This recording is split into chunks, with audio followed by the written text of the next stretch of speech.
Well, welcome to Stadium Southern, where we have just seen an epic clash between the Steel and the Magic. The Steel coming away 72-59, and a game we didn't predict was going to be that much of a difference between these two teams, did we, Jodie? No, two unbeaten teams in the competition. We predicted that to be a little bit closer than what the scoreline eventually ended up, but the Steel were just far too classy in both attack and defence tonight.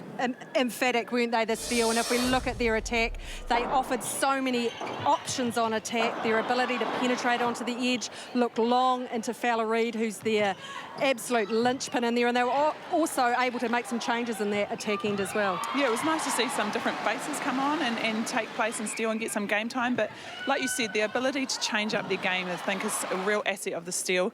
The ability to look long to Fowler Reid, but also then get it onto the circle edge and be able to play that safe short ball as well. And we talked in commentary about the combinations. They've had some time together over the last few years, the Steel, and it's really coming to fruition now, isn't it, the connections on attack? Yeah, totally. I think Steel is probably the only team in the competition that has kept the core of their team together, and I think that's an asset moving into this competition. They don't have to work on those new combinations.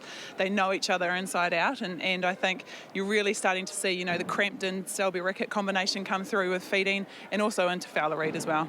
Yeah, and down the other end of the court, the Steel just as dominant defensively, led by Jane Watson in the back, ably supported by Selby Rickett through on the outside. It's that unit defence of the Steel that makes them so strong.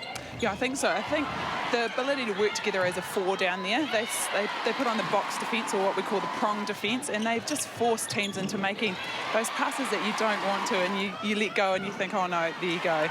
And I think their ability to really come up with those intercepts and work for each other has been a real big standout of this defensive unit.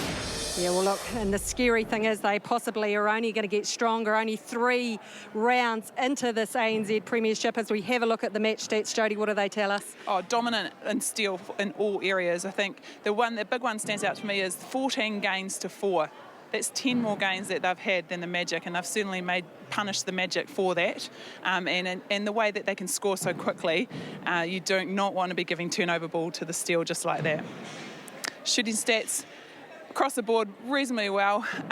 Really impressed with Monica Fortner. She ended up with a high percentage of 90%, and her ability just to turn and go to the post was a standout for such a young player, I guess. Yeah, well, look, absolutely enjoyed watching the Steel here. So dominant in their match over the Magic, 72-59. Thanks for joining us.